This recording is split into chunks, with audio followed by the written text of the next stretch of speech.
General Lee, Southern Patriot Council.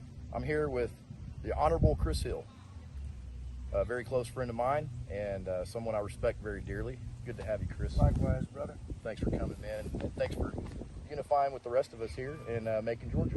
Oh yeah, it's a freaking awesome thing, bringing patriots together. We've been trying to do this for a long time now. Yep. Yeah, well, it's time to do it. And why haven't we done it? That's a good question. I usually tell people it's like a 3D battlefield. You got the feds on one side of the game. They have been known to infiltrate. It's in their modus operandi: infiltrate, disrupt, destroy, move on to the next group. Right. So there is a little bit of that. There is some truth to that. And you see how the media, they demonize us. We have a great message, and we just don't have the right platform to get it out into the public and to dispel the myths and misconceptions that the press has perpetrated on the people, which is an infringement of our freedom of press. But you have that side of the game, and then of course you have the left, the libtards, the antifas, the communists, the yada yada yada. Yep. And they are 100% against Second Amendment rights, freedom-loving people, and they will do everything within their power. Pretty much anti-American. Anti-American, communist, yeah, the whole nine. And then we do have problems inside of our movement where a lot more opinions and discussions kind of lead to contribute to a drift among people. And when I like to say, we need, like the good book says, we use our tongues to exalt God, and we use our tongues to bring people together for good things. And there's several other examples. I mean, I try to abide by it. I want to talk bad about someone. You haven't walked in their shoes. You can't believe everything you hear, right. the rumors and the propaganda. And so, in a sense, we need to have a spiritual awakening inside of the Patriot movement so that it can become contagious and spread further out. Man, rock steady, man. That's awesome. Yeah, that's exactly. I mean, I couldn't have said it any better myself. What we've dealt with is fear. People are afraid now. They're afraid to congregate. They're afraid to unify. They're afraid to come together in any kind of capacity, because for fear that they're going to be chased after and attacked, by the federal government or the leftists. And being doxxed is a real thing, as you know, which is it's a complete abomination. It's not legal, but they're getting away with it every single day doing that. So yeah, we got to have a lot of things that are against us, but we do have God on our side. We have righteousness. We have the Holy Spirit that we're led by, and I truly believe that your moral compass is straight as well as mine.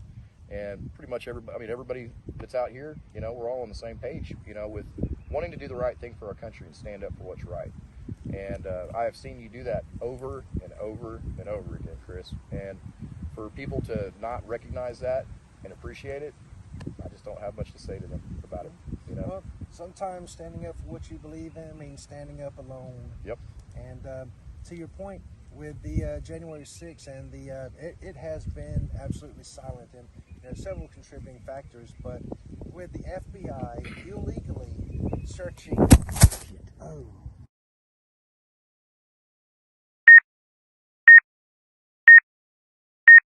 which is a bona fide, fear. You're justified in that because a report has come out, which is it's no shocker. They illegally access the NSA, which is illegally hoarding our information, right, to try to put their finger on different patriots to try to get them, find a way to get them in trouble, and then or locked up even. They utilize the mail, the USPS system. They've used that. They spy on people's mail, and they're looking on people's social media in order to pay attention to their mail so that they can try to, it's unbelievable what they're doing. But like when you said earlier, when it comes to the damage, when standing up in this movement means you got to be able to take flack. Hopefully, we're like I like to say the lightning rod or the tripwire. I'm doing this. I'm attracting this negative energy so that you can see that it's not hearsay. It's real. Yeah. And the damages are real. You've witnessed it firsthand. You've experienced it firsthand. Very painful. Yep, losing my job because of Antifa harassment, painful. Yep. Having my vehicle vandalized. They send, the death threats, the potatoes and cardboard letters I get in the mail so they know where I live. And then, of course, being canceled from not just Facebook, Twitter, but how I do business with Cash App, or PayPal, or GoDaddy, or YouTube, anything. Everything I have, they have completely silenced me, and they don't want any opposition to their game that they're running and perpetrating on the people in order to advance their cause. So I think I hate to say it, man, but I've been in it in the movement for 10 years, and it's the same as when I took that oath to uphold and defend the Constitution from all enemies, foreign and domestic. Literally, we have domestic terrorism unfolding right before our very eyes. We're losing our country in real time, and right in front of our face, man. Right in front of our faces. And the only thing we can do is pray or fight. And I'm sorry to say that I'm about done preaching. Well, fighting, in my opinion, is unifying. Because if we unify, there won't be a fight. That's what they don't understand. The end result of continuously attacking Americans and being one-sided rather than the other, completely unbalanced. Okay, it's what it has done is it's created a camaraderie, and that's exactly what happens. You find out who the warriors are. You find out who the real men are. You find out who the real women are. You find out who your brothers and sisters are. You find out who's not your brother and sister when it comes down to it. You find out who will show up when you need them and who won't. And if all of this has taught me anything, is that we become way stronger than they ever anticipated when it comes down to it, and way more cohesive, because we found ways that they'll never be able to break us up ever again, because they have constantly chased us into wherever we've gone, and now we have where we need to go. I support Dan Bongino with Rumble. We're going to be doing Rumble from now on. Thank you, Dan. I appreciate that, brother. And there's other aspects. There's other social medias that are out there that have arose, and they can't do anything about them, and they never will be able to. Right. So they have, in essence, helped us create our base. Thank you. We appreciate you very much for that. Yeah, necessity. Is a necessity of all creation. Need is a necessity of all creation, but on the flip side, how we got to that is totally anti-American. But I guess we need, like you say, like in Egypt, you have 10 million people. They go into the capital, and after a week, the government packs their bags and leaves. And that's a peaceful revolution. 100% support that. Right. If we have the numbers on our side and we can, deliver a solitary message, I think that would be, ideal. Yep. And in my mind, my simple train of thought is, all you have to do to make the case is take the Declaration of Independence, and it states in there unequivocally when the government becomes tyrannical to these ends. Now, we have our perception of America, the way we see it, the way we love it, the way we hold it dear. But then there's also the not so good reality aspect of it. Our constitutional rights are being infringed upon, and a breach in one is a breach in all. It renders the whole thing. Equality has gone out the door for us. We're not equal to any part of what they're doing. And and tyrannical. Some people may look at that as abstract, and it's not. It's simply what is legal for the government and illegal for the people is tyrannical. Use that as the standard. So take the Declaration of Independence, where it tells the people, this is what you do to tyrannical government. You have the right to self-determination, to free yourself from despotism, free yourself from the yoke of government, and reinstitute it on based on the principles that made us free to begin with. Right. So you got the instructions. They went through it. They paid, our founding fathers, they paid for it in blood. They wrote it in blood. And then after they went through that battle, they gave us the simplest of instructions. They even numbered them for us, 1 and 2. Yeah. All you had to, first, we get get together, peaceful assembly, freedom of speech. And when that don't work, see rule number 2. Yep. A well-armed militia being necessary to the security of a free state. The right of the people to keep and bear arms shall not be infringed. Right. One don't work, you go to two. So I want to invoke all of our constitutional rights, and all at the same time. And I think that's what we got. To them, that's to them it's treason by doing that. For watching them do what they've done to me is tyranny and treason. When it comes down to it, it's right is wrong and wrong is right, and that is biblical, and it is in Revelation. If these people that have taken this power, and they have taken it, they have not won it. We all know that. They have not won the power that they have. They have taken it. They've stolen it. They've done everything they can to strip us from, being able to live a free American life, essentially. Do you think they realize what they're doing at all? I think you're going to have to shock them to the bone, just as they've shocked us to the bone.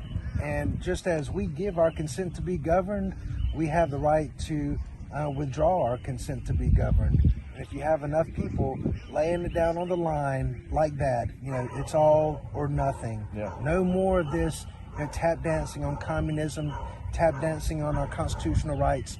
And a man smarter than me brought up just two simple standards to let you know that revolution is at hand. One, when you don't have free and fair elections. This is coming from a Supreme Court justice. And I would argue this was not a free and fair election, 100% fraudulent, mathematically impossible. Yeah. Swept under the rug. Yeah, absolutely. So, and number two. Even though they say there is no evidence of any wrongdoing in it. Yeah, look, consider the source. Yeah. Our judicial system, that's a whole nother ball game. Yeah. But number two in that equation that would justify a revolution, it would be trial by jury. And you can go up, here's the way I sum it up: trial by jury, red flag laws. There's no trial by jury. You're not even charged with a crime. It's just illegal search and seizure. Go to a judge. Can I please have my stuff back? Yeah. Or crazy cat lady says she saw you with a firearm and we're going to keep your stuff. And that's unconstitutional. Right. But that should be enough to bring people to the table, hungry for some more information. And then we can go into National Defense Authorization Act, illegal or indefinite detention, suspension of habeas corpus, right, which we thought was going to be geared towards the bona fide terrorists in our country. It's for us. Completely used on us, and Snowden explained all that to us, didn't he? 100%. So, we're sitting here making the case and justifying it with ease. How justified the people are to be indignant, to be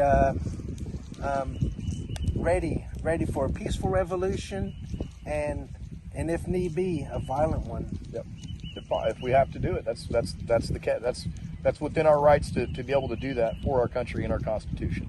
That's not a terrorist statement. Right. That's not a I'm sorry. If that's a terrorist statement, then we were founded by terrorists. Yeah, right. Founded by terrorists and defended every day since by terrorists. Exactly. People that have those convictions, about our God, our country, our way of life, and defending that divinely inspired document, our Constitution and the Bill of Rights. We are now the ones that are. I grew up thinking terrorism were the people that want to tear that down and dismantle it and get rid of it. Right. But it's right obvious. It's coming from within now. Yeah. Mm-hmm. It is absolutely coming from within. I truly believe that if we continue to unify and gather the way we are doing, and we continue to become more cohesive, I believe a peaceful situation could be at hand. I think we're more likely to have a peaceful ending and scenario to everything that's going on, rather than to have to fight. And I would much rather have a peaceful transition and back into freedom, into America. And I know you as well. Talking to you, that's what we all want. Yeah, we're just running out of benchmarks. The first stop is the ballot box. And then like you said, the only thing you can do is have other two things. You can have a stand. You can have a soft stand. You can have a hard stand. You can be politically active. You can inspire people. You can try to bring people together and peacefully assemble, and all of those things are good. Yep. You don't have to take a political stance on it. Yeah, I'm just going to be straight up libertarian and constitutional. Yep, I'm a constitutionalist, man. And I take people and groups on a case-by-case basis. But other than that, it's it's time to stack bodies, to put it bluntly. Yeah. When they've completely stepped over the line, which in many situations, I believe they have crossed the line in America. I believe they have already fired that Lexington and Concord moment. They fired that shot. Whether it was Ashley Babbitt, Lavoy Finicum, the Antifa killing gentleman in Oregon, and the list just continues to grow. Don't you find it interesting that the one individual that can murder somebody in public on video has not been identified yet, and they will not identify that individual ever? Why would they need to do that? You know why? Mm-hmm. Because most of America is not okay with what that man did. What they did, they killed Ashley Babbitt for trespassing. They killed Lavoy Finicum for trespassing. I mean, our government, I hate to say it because I may come across as sounding anti-government, but I'm anti-tyrannical government. There's a difference. Like I'm anti-bad cop. I'm not against all police. I just don't want the bad ones involved in the job. Yeah. So when we talk about Lexington and Concord moments, pick one. I mean, you can write them out on a deck of cards. There's 52 justifications or facts that would support the argument that our government has breached their trust and their duty to the people.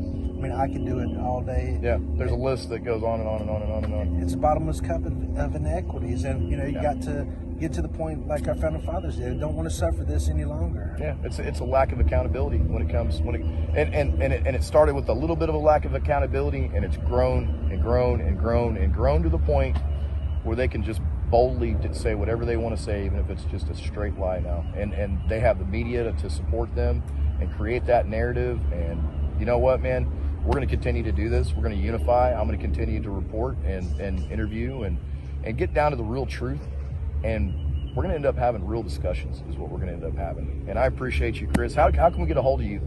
Our website is still up. It's www.iiisecurityforce.com, and check it out. Hopefully you like some of the content there. There's a contact box at the bottom, and it's kind of, with us getting shut down, it's hard to stay one step ahead of the plot against us. But I make contact, and the whole long and short of it is initially get together, meet each other, make sure that people have their head screwed on straight. They're not, they're there for the right reasons, and bring them into the Patriot community, and then we do what our founding fathers did. We organize, and we be that militia that maybe on another time, another day, we'll be able to go back and see where we branched off between militia and military, and how that impacted us in being ultimately the guardians of our freedoms and liberties, where we defer that to military and police. But there's nothing in writing saying, well, now that we have military and police, you defer it all. No, it didn't go anywhere. It's still right there inside you. Yeah, we got it's right there inside your heart. We got to bring people to the table and let them know you got to be it's a small fire, and we need you to come in and gather around, get in close, because we got a lot to talk about. Man, I love all that. Me too. Chris, I want to tell you, man, I appreciate you. It was an honor communicating with you, and I really enjoy hanging out with you, and I can't wait to do it again. Likewise, brother. All right. God bless you, Texas. man. God bless you, brother. Yeah, God bless Georgia. Thank you. God bless Georgia. God bless Patriots. Right. God bless